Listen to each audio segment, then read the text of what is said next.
Hello guys, નમસ્કાર, જય માતાજી દોસ્તો મિત્રો. આ આપણે વિડીયો બનાવ્યો છે સ્પેશિયલ તમારા માટે. આ વિડીયો તમને ગમે તો લાઈક આપો, કમેન્ટ આપો, સબસ્ક્રાઈબર કરો અને વિડીયોને જ્યાં લગી શેર થતું હોય મારા મિત્રો ત્યાં લગી આ વિડીયોને શેર કરો. કેમ કે આ બેજુબાન જાનવરોનો ભાઈ વિડીયો છે અને આ જે વિડીયો દેખાય ને તમને એ વિડીયોની અંદર જુઓ ગાયું બેહું કેટલું છે. આ બધી એક માલિકની ગાયું છે અને આ એક ગાયને ચરાવવા માટે ખાલી માણસ એક જ જાય છે. ગાયું જુઓ કેટલી બધી ગાયું છે. આ 150-200 ગાયું છે મારા વાલા અને મારા મિત્રો. આવી રીતે ગમે ભાઈ પાસે જો ગાયું દોરું હોય તો પોતે એને ભેગા થઈને એને ચરાવવા તમે ભેગી જઈને લઈ જાઓ. એમાં તમારે કાંઈ ઘટશે નહીં અને કાંઈ તમને વાંધો આવશે નહીં, બરાબર. અને તેને પછી જ વાત શું છે કે તમે સવારે થાય અને ગાયું બેસું તમે ખુલ્લી મૂકી દો છો, એ મોટાભાઈ સારી વાત નથી. કે શા માટે સારી વાત નથી કે ગાય ઢોર તમે ખુલ્લી મૂકી દો, લાવારીસમાં મૂકી દો છો તો અમુક ગાડીઓથી ને રિક્ષાઓથી બાઇકથી અથડાઈ જાય છે અને ઢોરને નુકસાન થાય છે ને પોતે માણસને નુકસાન થાય છે.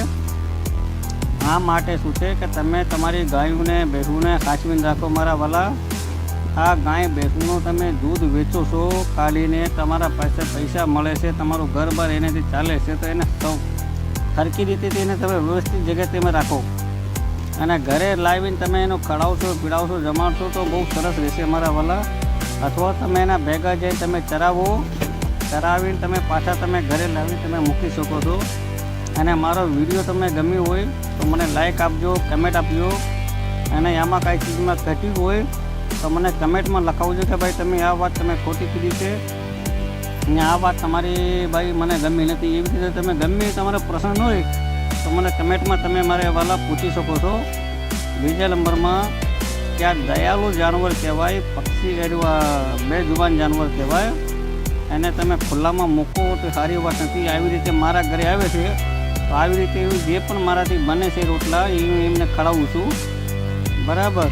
આવી રીતે તમે ખવડાવશો અને તમને દુઆ મળશે ગૌ માતાની. બીજા નંબરમાં શું છે કે આવી રીતે તમારા પાસે કોઈક ગાય આવે અને કદાચ એ જો મારતી હોય તો તમે આવી રીતે છેટા થઈને તમે એને જમાડી શકો છો.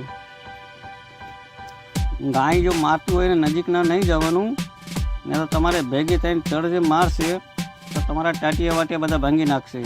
આની જોઈ એક્શન કેવી થાય છે જુઓ.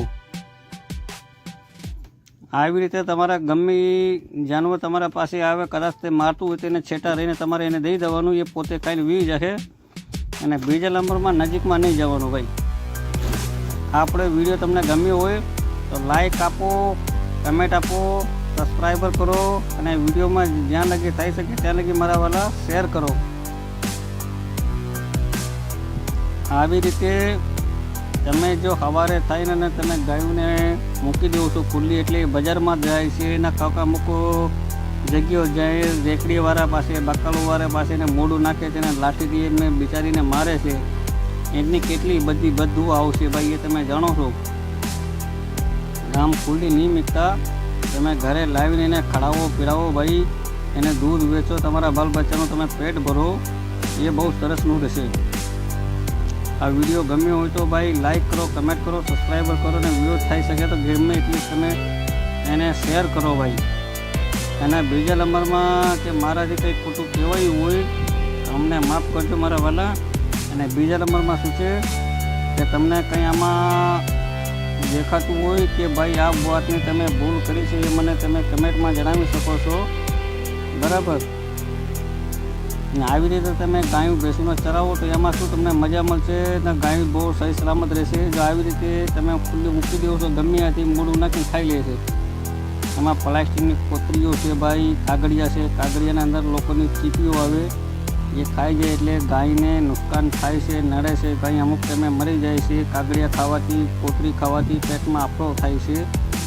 જો કેટલી બધી ગંદકીવાળું જમે છે ભાઈ, કોકે ફેંકી દીધું છે એ ખાય છે આ ગાયું.